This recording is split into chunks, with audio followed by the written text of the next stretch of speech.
legenda Pulau Supirak, di mana Pulau Supirak itu telah dipercayai cerita rakyatnya bermula apabila sebuah kapal telah disumpak menjadi batu. Nah,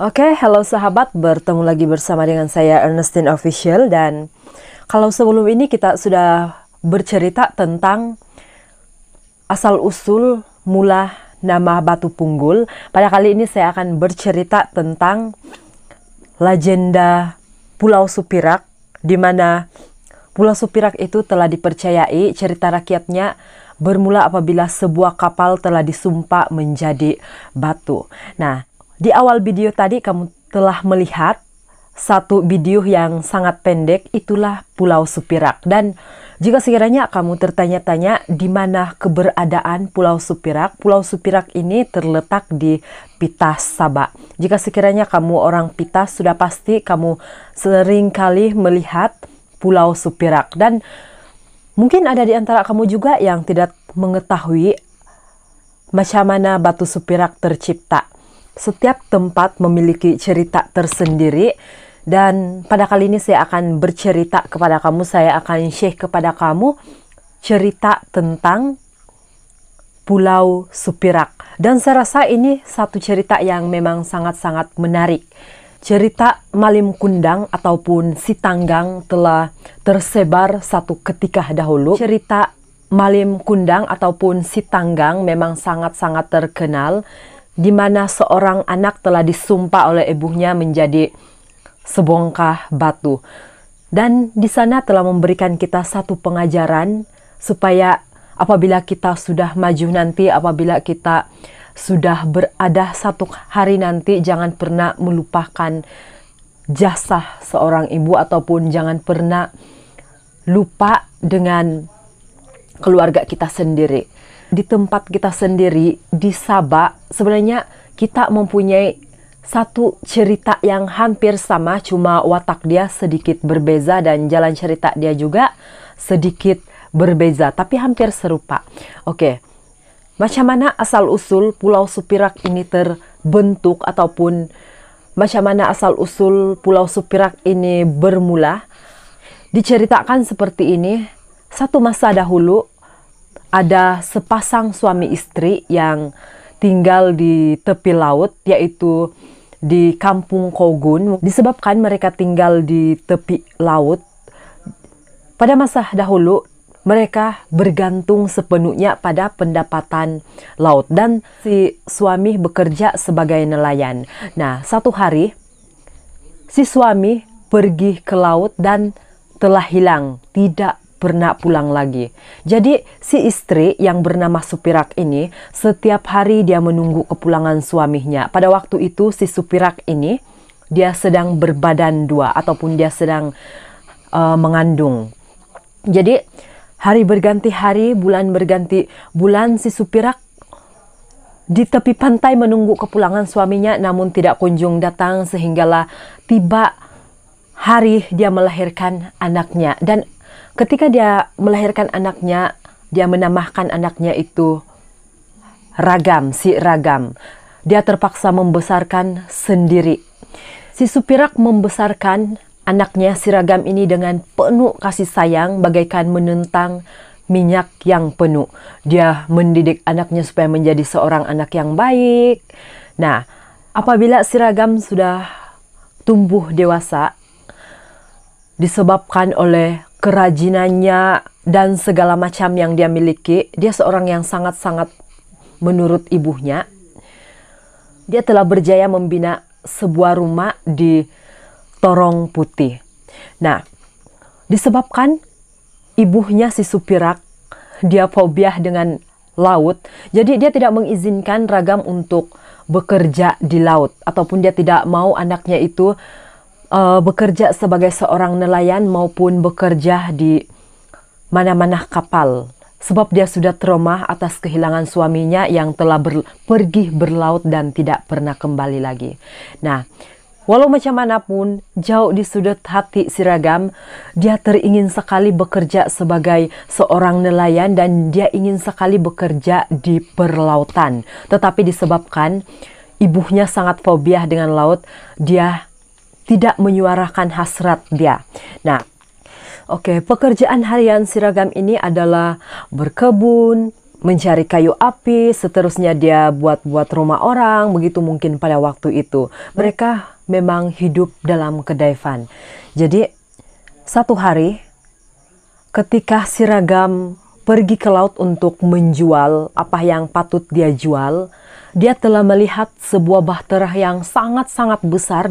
Dia sangat kagum dengan bahtera tersebut sehingga timbul dalam hatinya untuk bekerja di kapal Sepulangnya dia di rumah, dia hanya mendiamkan diri karena pikiran dia melayang ke bahtera sebentar tadi. Dan apabila si Supirak melihat anaknya termenung, memang ada sesuatu yang tidak kena, sebab si Ragam tidak selalunya seperti itu. Jadi dia mendekati anaknya lalu dia bertanya apa masalah yang dihadapi ataupun mungkin ada sesuatu yang ingin dia sampaikan kepada ibunya si Supirak. Jadi pada awalnya si Ragam ini tidak memberitahu ibunya tentang hasrat dia untuk bekerja di kapal tersebut. Apabila didesak oleh ibunya untuk memberitahu apa yang ingin dia sampaikan, akhirnya si Supirak memberitahu ibunya bahwa dia ingin bekerja di bahtera yang dia lihat baru saja tadi. Pada awalnya si Supirak tidak mengizinkan anaknya sebab dia memang betul-betul fobia dengan laut. Tetapi disebabkan kesungguhan si Ragam untuk bekerja di laut, akhirnya si Supirak mengizinkan anaknya untuk bekerja di bahtera tersebut. Keesokan harinya si Ragam berjumpa dengan orang-orang di kapal. Disebabkan oleh kepasihannya dalam berbahasa, ditambahkan lagi dengan sosok tubuhnya yang mungkin sasa ataupun ditambahkan lagi dengan perwatakannya yang cukup menarik. Akhirnya orang-orang di dalam kapal tersebut menerima si Ragam bekerja di anak kapal itu. Lalu si Ragam pulang ke rumah ibunya dan si Ragam segera bertemu dengan ibunya untuk meminta restu bagi perjalanannya untuk ke negara orang. Karena dia telah diterima bekerja di kapal tersebut. Nah, ketika si Ragam pergi berlabuh, si Supirak menghantarkan anaknya sehingga di tepi laut untuk melihat anaknya berlepas untuk berlabuh. Jadi ketika si Ragam mau berlepas untuk ke negeri orang, dia telah berjanji pada ibunya bahwa dia akan pulang membawa kekayaan supaya mereka tidak lagi hidup dalam kedaifan. Dan sebagai janjinya untuk pulang membawa kekayaan, dia telah mencabut sehelai rambut lalu dia berikan kepada ibunya sebagai janji. Lalu si ibu mengambil rambut yang telah diberikan oleh Ragam dan dia menyimpannya baik-baik, dan setiap hari dia menunggu kepulangan anaknya. Sepanjang pelayaran, orang-orang di dalam kapal melihat ketekunan si Ragam bekerja, kerajinan dia bekerja, dan dia seorang yang hebat di dalam kapal. Dia seorang yang hebat sehingga si nahkodah kapal tersebut dia tertarik dengan sikap yang ada pada si Ragam. Sehinggalah posisi si nahkodah ini dia serahkan kepada si Ragam. Nah, pada awalnya si Ragam ini hanyalah seorang pekerja biasa. Disebabkan kesungguhan dia bekerja, akhirnya dia telah dinaikkan pangkat sebagai seorang nahkodah kapal. Kalau ada yang tidak paham apa itu nahkodah, nahkodah itu adalah pengemudi kapal laut. Oke. Jadi hendak diceritakan di sini, satu hari Ragam telah berhenti di satu pulau, yaitu Pulau Intan.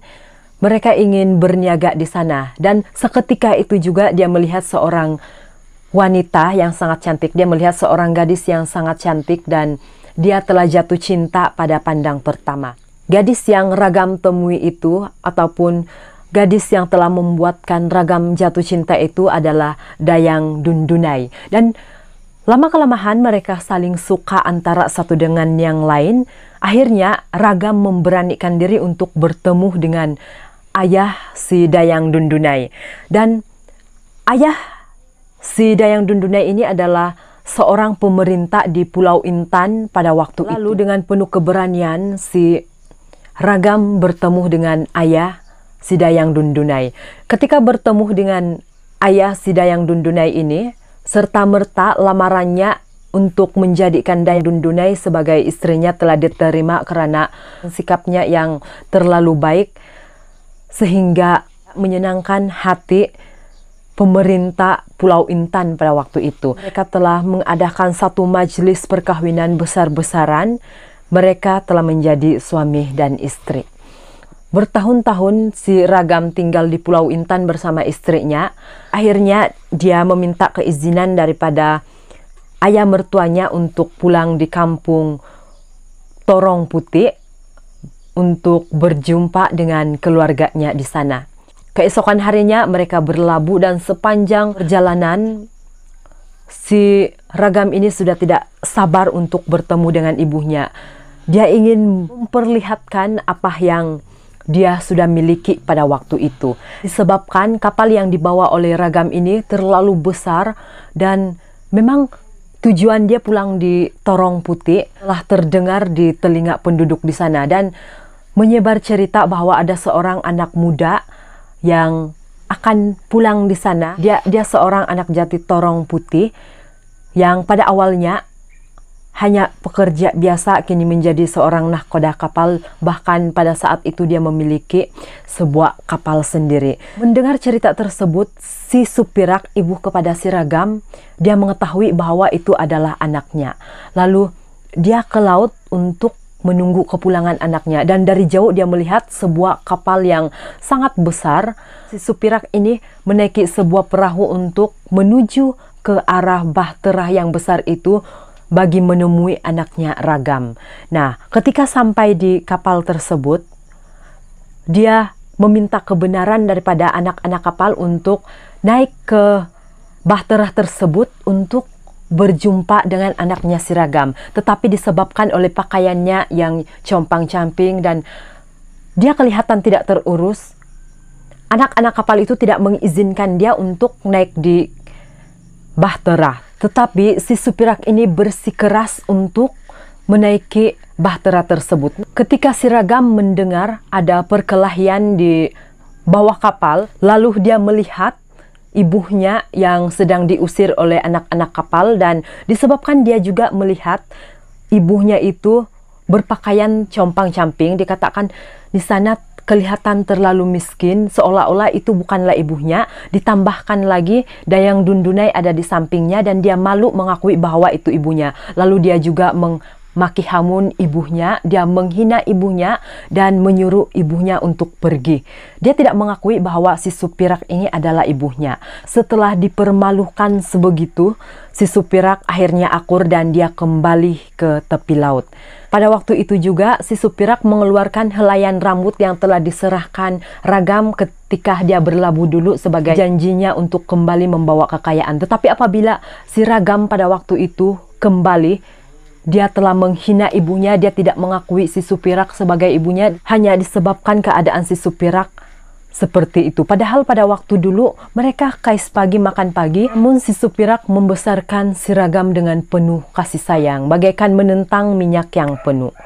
Setelah dia mengeluarkan helaian rambut yang diberikan oleh Ragam ketika dia berlabuh dahulu, si Supirak telah memberikan sumpahan supaya kapal yang dinaiki oleh Ragam anaknya itu menjadi batu. Dan seketika itu juga air laut bergelora, hujan pun turun dengan sangat kuat, petir sambar menyambar, dan terjadilah satu kekacauan pada waktu itu, dan kapal itu yang telah disumpah telah menjadi batu.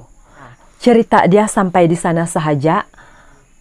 Itulah asal muasal nama pulau kecil itu dinamakan Pulau Supirak. Sebab itu adalah sumpahan daripada si Supirak, ibu kepada Ragam. Dan ketika kita melihat pulau tadi, dia kelihatan seperti sebuah bahtera yang sangat besar. Itulah cerita rakyat yang telah menyebar luas, dan setiap penceritaan mesti ada message tersendiri. Di sini dia telah memberikan satu message kepada kita agar tidak durhaka kepada ibu bapa. So, apa legenda di sebalik Pulau Supirak? Itulah cerita di sebalik daripada keindahan Pulau Supirak yang pada saat ini telah menjadi tumpuan pelancong.